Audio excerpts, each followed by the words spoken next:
Welcome to the Sporticos Football Stories podcast. It's Friday, the 17th of January 2025. Happy New Year. I'm Craig Resnik-Hanson, and today I'm joined by freelance journalist and Celtic mega fan Michael McEwan.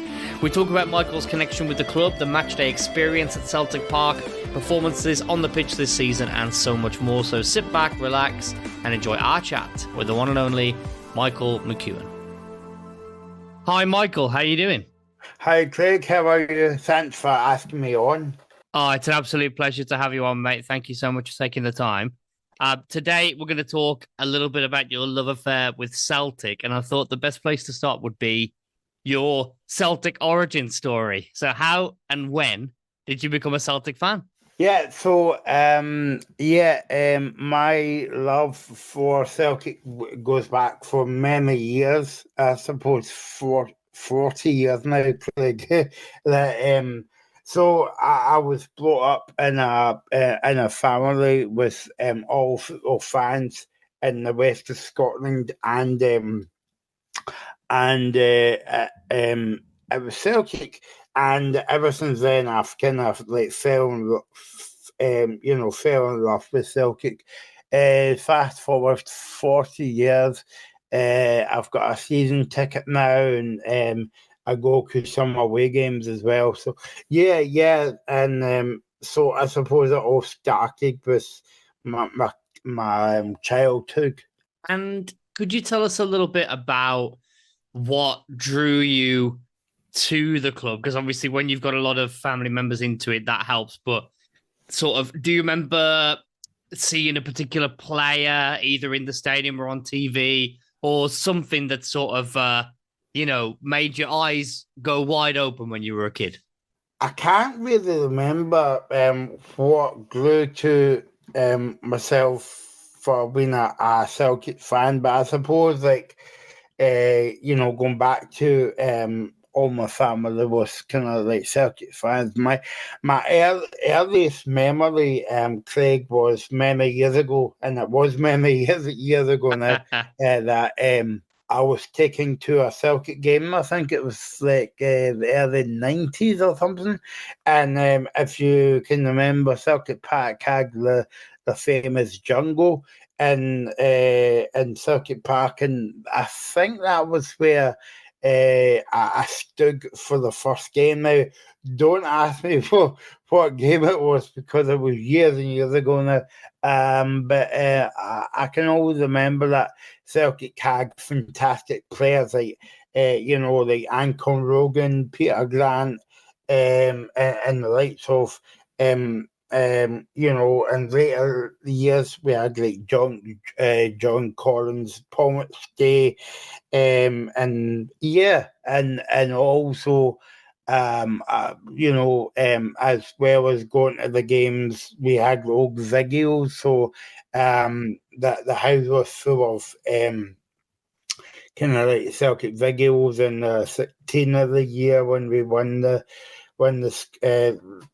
cup as well. So I'm steeped in the Celtic history, Craig. And what's it like being in in a stadium like that? Because it's such a big, impressive stadium. As a kid, what was that like? Something I wish I can remember, but I can't because it was all these kind of years ago. But what I could tell you now was it's a massive difference compared to what it was back in the early 90s, because like Celtic had, I don't know if you remember, but Celtic had the famous jungle where people used to go to and all that to watch the game. But now it's kind of a massive stadium, one of the best stadiums I've ever seen, and kind of, well, not only Scottish football but British football as well, for like the history and the atmosphere and all that. I can remember going to my first game in the actual new stadium where Celtic built in I think it was the late 90s. I think we were playing Liverpool in a kind of like pre-season game, and that was amazing. But I can always remember that game. My seat was right up at the top, and it was that high up. you could actually see the motorway, So that was then. But now, I've had season tickets all round the stadium, and all that. So yeah, Tell me about then the modern day, because that's going to be a bit easier for you to yeah. remember. Tell me about the match day experience at Celtic Park now. Yeah, the match day experience is much better than like what it was. I suppose when we talk about match days experience, you've got to always talk about money because there wasn't money back then and all that. What they do now in terms of like the Celtic team, the Celtic manager, and all that. But yeah, I mean, the Matchgate experience is brilliant. I mean, we have I would say the equivalent to, where Man City has got a famous kind of walkway up to the stadium. Well, Yeah. Celtic has got what they call the Celtic Way, and it's just believe it or not, the Celtic Way used to be a car park years ago, so that's where I used to park my car. But now they've made it into a walkway up to the stadium, and it's nice where at Christmas and all that, where they have all the Christmas lights up. But also in match days, you can see people coming up the walkway, including the team bus. So that's big exciting as well because you can always sense when the team bus is going to come because there's millions of people like waiting and watching where the bus comes. And I suppose like when Celtic win the league, what is quite often nowadays in Scotland, the the team always walks up with a league, the league trophy, and that's a kind of like special moment as well. And they have kind of like entertainment before that game as well, before we go into the stadium to celebrate another, you would say, another league win. But no, I mean, the Matsuka experience is good, and I use that time to meet my pals and, catch up with people that I've not saw for a wee while and all that. So, yeah, it's good. It's good. I suppose that you miss all that during the COVID season because Yeah. obviously you were stuck in the house watching the game and all that, but it wasn't exciting, especially if you watch Celtic during the COVID season. But now it's much better. Like you can go out and actually physically meet people at the games and all that. So it's good for that. I'm glad you brought that up because the COVID season really sort of showed how important it is to how different it is going to the game versus watching it at home and how much you'd miss it, I suppose, more than you might think you would. I wanted to ask you that first game back, was there a bit more of a special feeling in the air than usual? Yeah, because if you remember right, now I don't really go to pre-season games. I think we were playing. I can't remember. It was an English team we were playing in the pre-season game. I can't remember, but that was special because even though that they weren't letting a lot of fans into the stadium, I think it was kind of like um, you, you know, um, Half or a third or something, yeah, maybe yeah, 25%, maybe. yeah, exactly. But also that game as well. I don't know if you remember, that was Ange Postecoglou's first game, so there was a bit of exciting in the air as well because even though it was a dull pre-season game, but it was a new manager as well, and it was exciting because it was a manager coming from kind of like overseas where I always speak about this, Craig, like you know you have managers from kind of like the obvious countries like Spain or Italy or England or whatever, but because Celtic was kind of like thinking outside the box at the time, it was something a wee bit different, and all that, and then obviously maybe got off to a good start, but we won the double that season. And yeah, we kicked on from there, and we played some, you would say, sexy football as well. So yeah, I mean, that was my kind of earliest memory going back after the COVID season. I can always remember that game as well because it was roasting hot, and that's a bit unusual for Scotland. You know, but it was roasting hot at the game, and you know, it was just a good atmosphere, kind of like in the stadium, even though there was only 20% there. But as I say, yeah, no, I was very good, yeah. Now, Michael, anyone who follows you on Twitter, now known as X, knows that you are, doing a lot of good work, always doing a lot of good work for disabled fans, disabled people in general, and raising awareness and talking about those topics.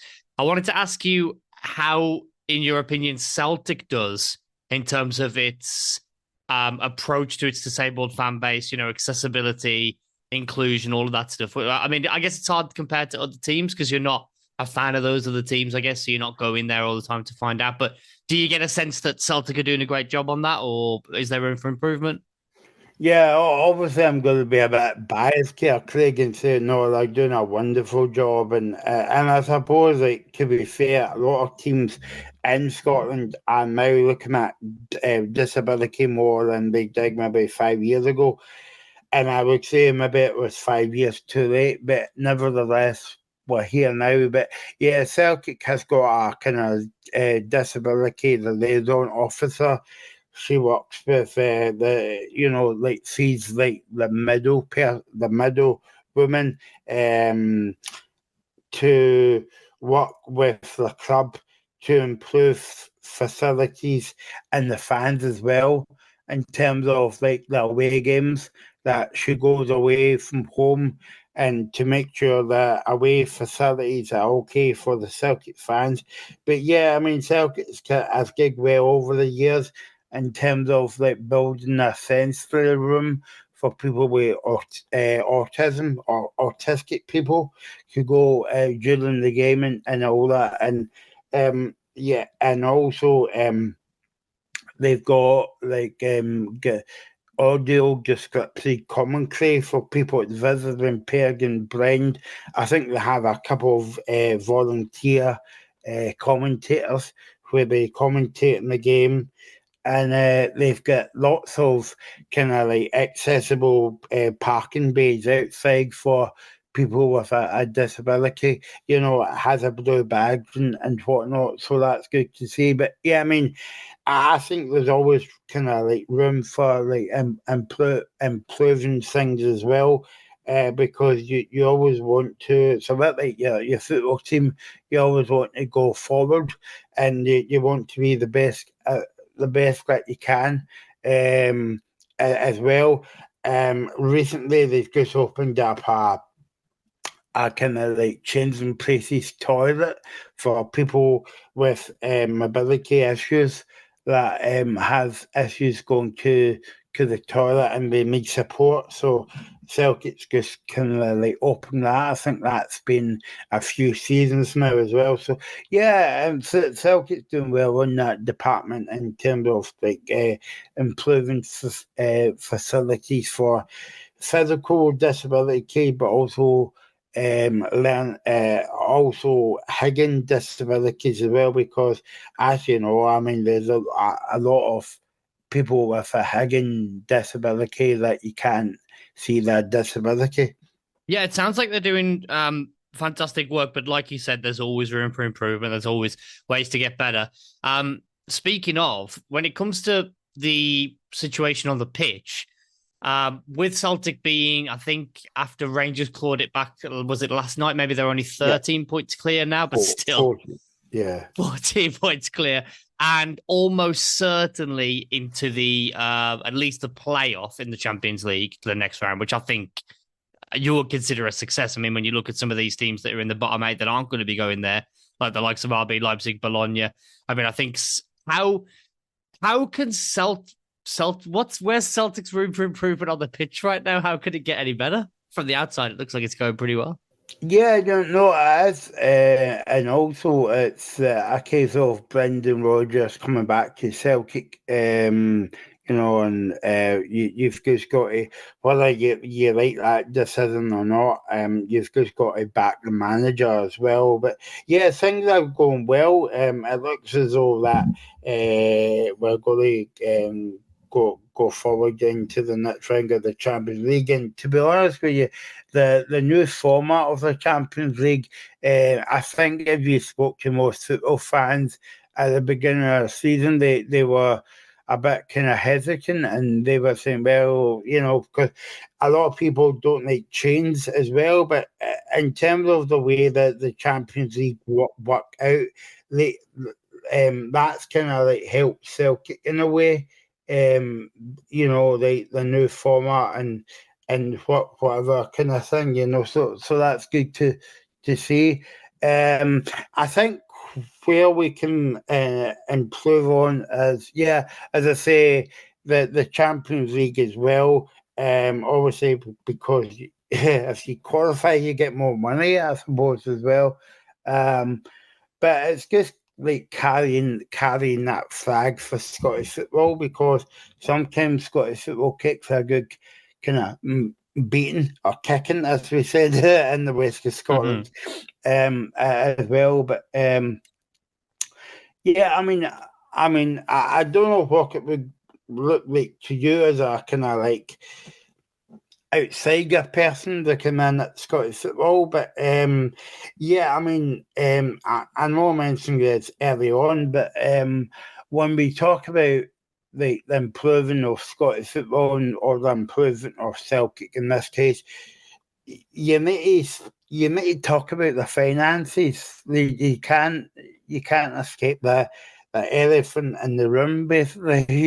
Because um, Celtic's always got to get tied with that, because obviously the Scottish League is not a good standard according to some people and the likes of, whatever. But it's all saying, Craig. We can only beat who's in front of you. Yeah, exactly. I mean, and like you said, it can't get much better at the minute, because even though, maybe you could say it's Rangers are the only the big competition, at least, or the only real one. I mean, you're blowing them away in the Yeah. Champions League. You're doing brilliant. So I mean, what more could you want really right now? But hopefully, things can keep going forward even better. But I wanted to ask you now, Michael, could you tell us a little bit about your work as a journalist? And if that ties into Celtic at all, or is it totally separate?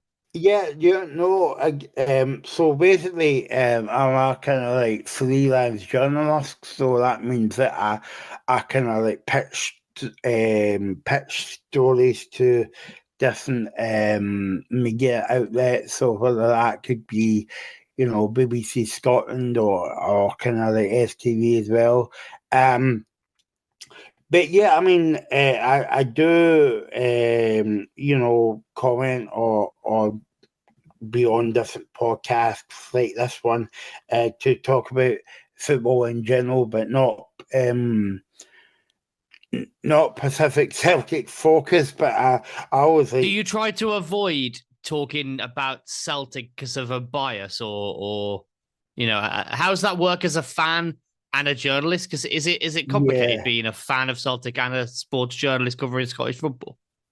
I suppose it is, because like when you see, you try to take your green, what you would say, your green tinted specs off, and Yeah. look at it from a neutral point of view. But something that can be kind of like a wee bit different in terms of that. But no, it's so I usually write for a magazine, be on podcasts like this talking about, as I say, Scottish football, but not Celtic Pacific. So thanks for giving me the opportunity to talk about Celtic. I think the only example that I could give you, as I've covered many stories during the years, but I don't know if you know this, but Celtic's training ground is out in Lennoxtown. That's kind of like 20 minutes outside Glasgow. And I suppose that now I've never been there before, up until about, I think it was the COVID year or the second COVID spout, I can't remember.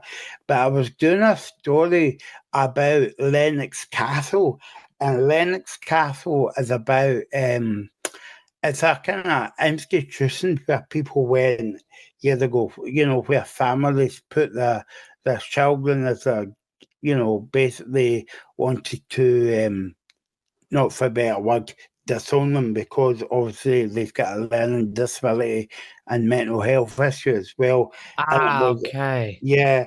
And so Lennox Castle used to be an old hospital. So whenever you see Celtic train at Lennoxtown, you might see the castle in the background.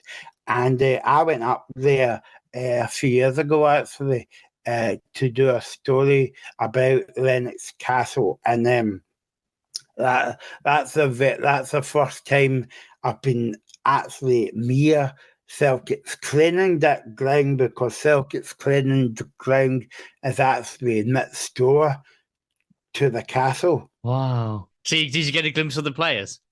Yeah. Well, I got to.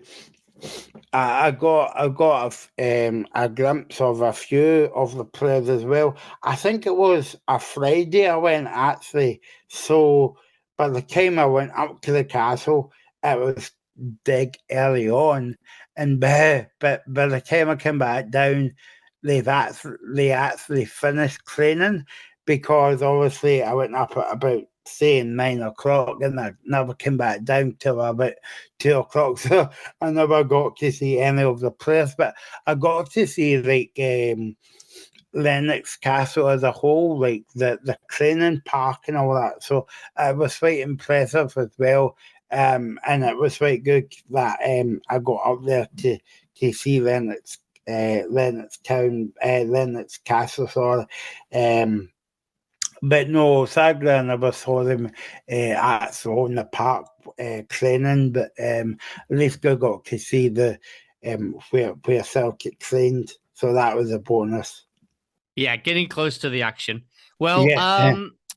is your connection to Celtic still as strong as it used to be when you were younger, or have you gone through sort of ups and downs?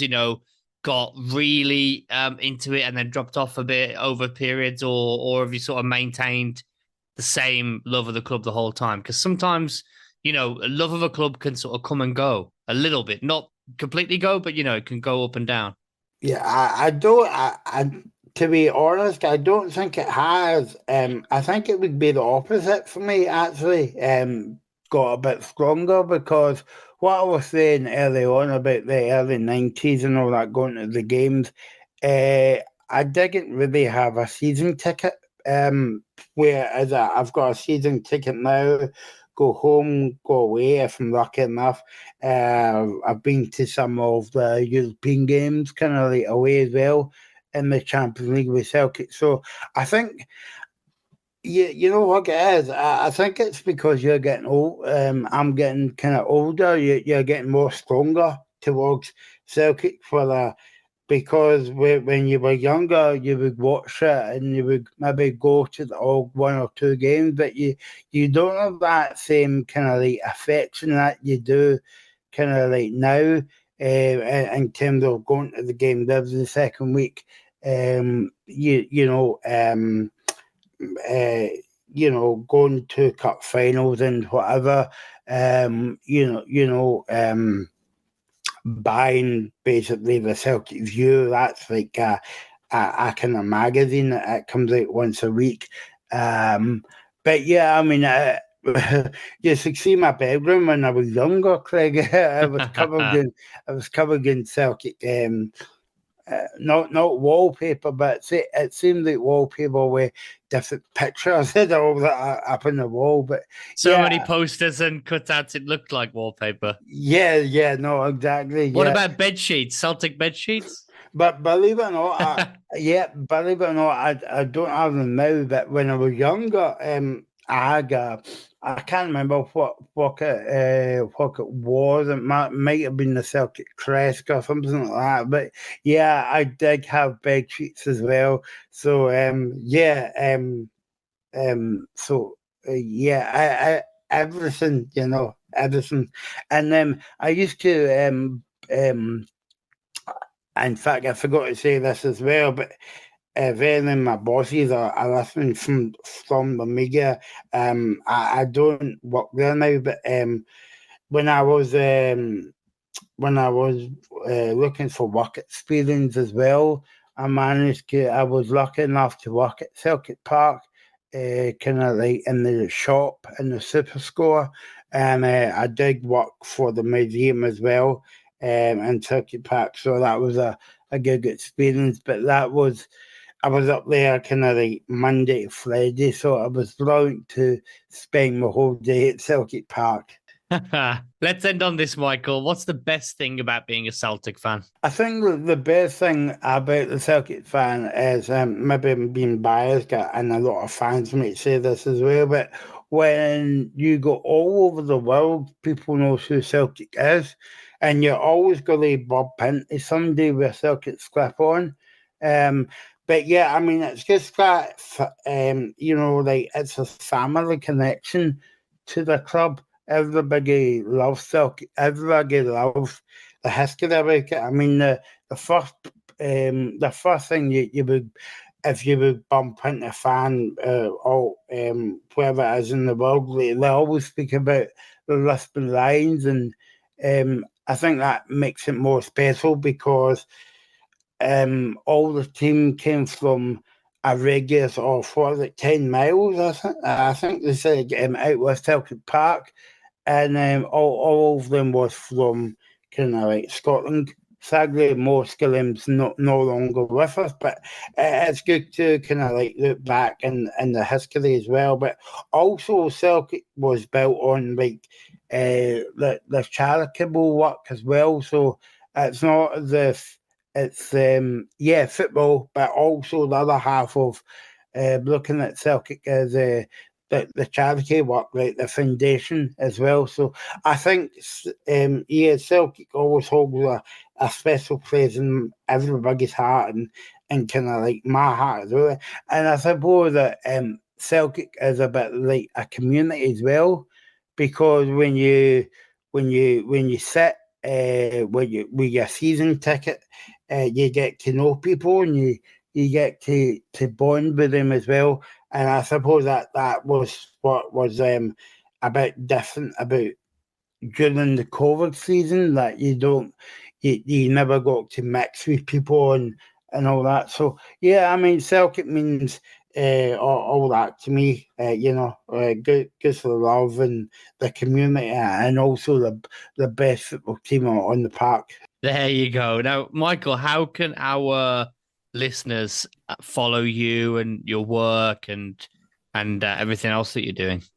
Yeah, so obviously, if you go into X and you search Michael McEwan, also that's the same on Facebook as well. I've got my website as well. So it's www.michaelmcEwan.com. And you can see all the kind of media work I've done over the years, and also still open to media work as well. And LinkedIn as well. So I'm all across all the socials as well. So yeah, you can find me there. Michael, thank you so much for coming on, mate. Best of luck for the rest of the season. Yeah, cheers, Craig.